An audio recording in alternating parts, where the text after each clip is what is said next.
Recently, I heard about the cost of living payments, and somebody said to me, "Hey, I just received this payment out of the blue into my bank account."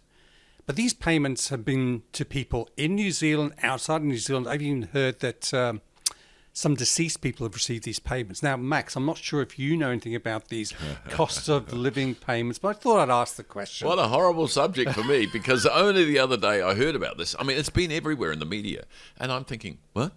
I didn't know anything about this cost of living of that money. So all I know is they've been handing out cash, and it hasn't been going to the right areas. And some people have been getting it who, quite frankly, shocked and amazed. So, yeah, I don't know a lot about it. But, Elias, there is justification for help, because I read somewhere that 1 in 4 families right now, families or households, I think they said, 1 in 4 households cannot afford to live. I heard that as well. I think the timing did not exactly suit the Minister of Finance, who just left to go on holiday to Europe and to Birmingham to watch the Commonwealth Games. Well, that's, to me, shocking. I mean, New Zealand's burning. With 1 in 4, that's 25% of our population can't afford to make ends meet. And he takes a holiday and go off and watch sport. How wonderful that is. And really, he should be back here looking after it. Now, the payments went out.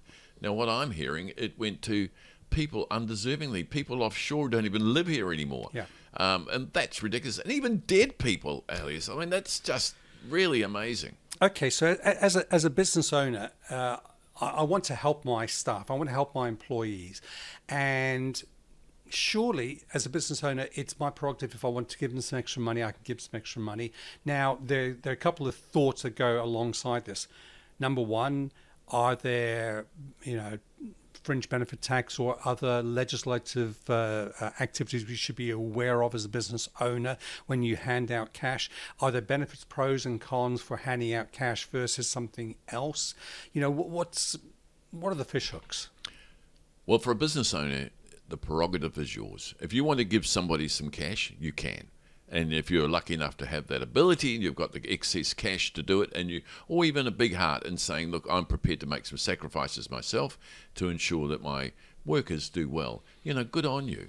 But the difference here is when you're a business owner, you run it as an autonomy. It's yours. You make decisions. You're the boss. But our government are accountable to us. The money is not even theirs. The money belongs to us. But to go and spray it around the community like confetti and then not even know it's going and it's getting washed up in the gutter and ends up in rich people in Europe now getting this payment and people dead. For goodness sake, I just can't believe that this government is so irresponsible with our money. Okay, you might call me cynical for my next statement, but we're coming up to an election year. This almost sounds like a lolly scramble. They're spreading out the money like confetti out there. Everybody seems to be getting it. As a business owner, I'd at least have the discipline of understanding my employees, where they live, are they still employed by me or not? Are they deceased? Surely the government has got that ability to recognise this and have some level of discretion about how these things go out.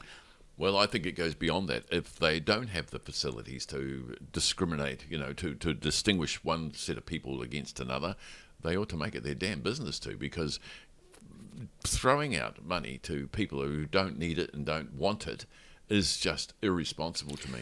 It is irresponsible. I mean, we've got a growing national debt already caused through what happened through COVID in the last couple of years. We just seem to be adding more fuel to the fire here. At the end of the day, it's not our generation, but the next generation after that who are going to have to wear this debt and figure out how they're going to pay it all back. It's not prudent financial discipline to go and do this. But then I think about myself, and I think it was you, in another conversation, you said, look, don't just give a man a fish, but teach him how to fish. Teach him how to supplement his family going forward. What's your experiences about doing this, and how can we improve? That's very close to my heart. Actually, giving cash out is wrong, because that is a disincentive for anybody to get themselves out of a rut. You get some cash, you can sit at home, watch TV all day.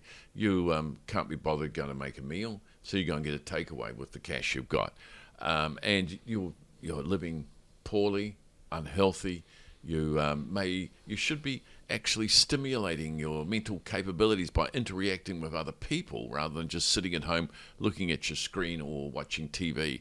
And you're depriving yourself of that, stimulus that you want. And that's what I think cash does. Now, what we should be doing is, your analogy with fish and getting a fish, teaching them to fish is brilliant.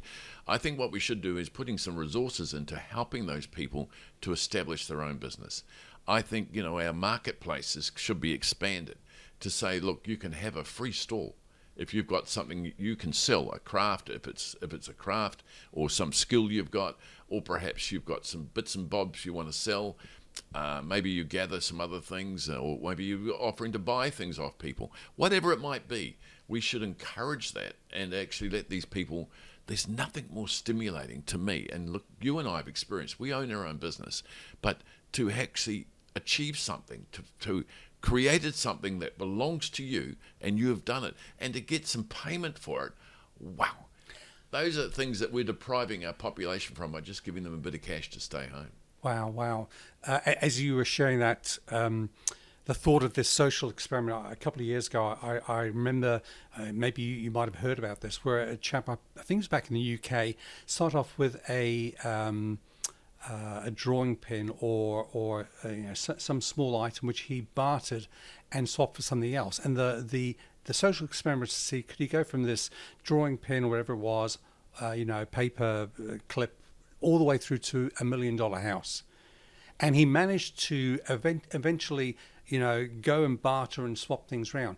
Now, that's entrepreneurial. That's really thinking outside the square. But as you say, if you feed them money, just give them money, you deprive them from that ability to grow and to learn. Do you know there's hundreds of thousands of people on TradeMe that actually make a living out of it? So they buy things off TradeMe and then repackage them, make them look better, and put them back on TradeMe and sell them again.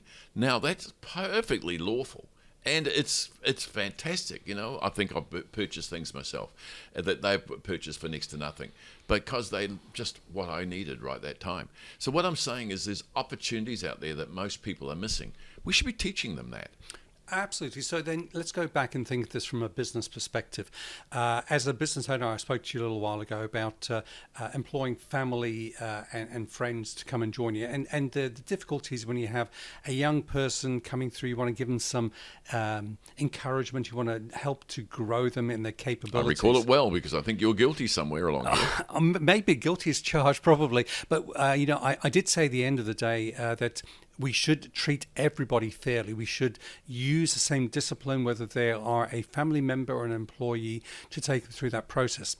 But what if I see the potential in somebody and I want to bring them on board, but I don't really have a full-time role for them? Maybe we should be creating more incentives in the marketplace to encourage business owners to bring and mentor and develop younger people. They're the generation that are going to be coming at the moment that they're leaving, they're exiting the country with the open borders. Can we introduce something that's more equitable, that allows a business owner to employ somebody, encourage them, grow them, and then farm them out? Well, I've got a story for you. A very good friend of mine who's now died, unfortunately, but he was in the plastics business. And we used to socialise a lot. I mean, he enjoyed a good drink, I've got to say. And I couldn't believe it, he actually now and again would adopt particularly young people and put them under his wing and say to them, I'm happy to fund you if you want to get into business. And the young person would be, what? Really? Because they all knew he's very successful. And he said, yeah, into the plastics business, this is this and this. And what he created in 2 or 3 occasions, hugely successful, is customers. So he was producing raw material, plastic resin. They would produce a product. I saw a guy making wheelbarrows to clamp together two molds, put it in a barbecue, flicked it round and round, popped 2 wheelbarrows. He just put the grinder on, made them all that, put some wheels on. Bingo. It was so simple, yet very much John had created it by giving us some seed funding. Now, wouldn't that be a great opportunity for someone? But not everyone's going to do that. But where our employers should be encouraged to encourage people to do that, to invest in them and actually do that. And also these people should be looking for opportunities, and we don't educate that. Or if you're a boss, or if you're self-employed, you're the enemy of the state. You're the terrible person. Only workers are really worth anything in our society. Not true.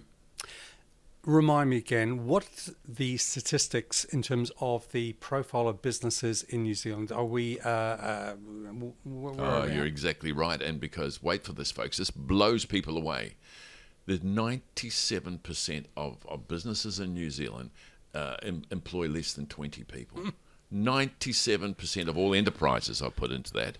Now, that means only 3% of them are larger businesses. So we are a nation of contractors. We are a nation of self-employed. And wouldn't it be nice for these people in South Auckland, West Auckland, who are right now can't afford to feed a family, 1 in 3 can't afford to keep their family going, had an opportunity and got that dignity of work and got that dignity and, I don't know, the swell of pride to know they created something themselves. I think that's an important element because you give people back their dignity. So important that we feel that we're wanted, we feel respected, we respect ourselves. I think that there are organizations that are non-profit, charities, whatever, who focus on feeding the poor or the disadvantaged, and all power to them. I think that they need the help and support they can do to take that out in the marketplace. If we then encourage a business entrepreneur like your friend who will encourage young people. Now, how many people in government today have got business backgrounds, can understand the issues that you're talking about? Because we are 97% enterprises that employ 20 or fewer people. Well, that's why education system, folks. We need to go back. We need to go right back to our children and show them a way how to make a living. Show them the lemonade stand on the side of the road. You know, there's some kiddies across the road here who've done it for years, and I just love it. I'll go across there immediately, buy their chocolates and whatever they're selling on the side of the road. But that's the sort of education that not every family gets, and we don't get it in schools, is actually to embrace business, to actually see the opportunities and to actually grow yourself and become something special by owning and actually developing, you know, a product or a service or a craft that actually has got value to other people that you can gain profit from. Well, cost of living allowances or payments was the start of this. We're now coming into this whole issue about how do we stop creating more and more debt, because that's all we're doing. We're not teaching them to fish, we're just giving them the fish to eat. Maybe we should come back and talk about what's happening with our economy, and maybe we should come back and talk about the debt that's being created for the next generation. Well, yeah, that's a big subject. Hey, man, very good to see you. Likewise. I'm looking forward to our next one. Cheers, Elias.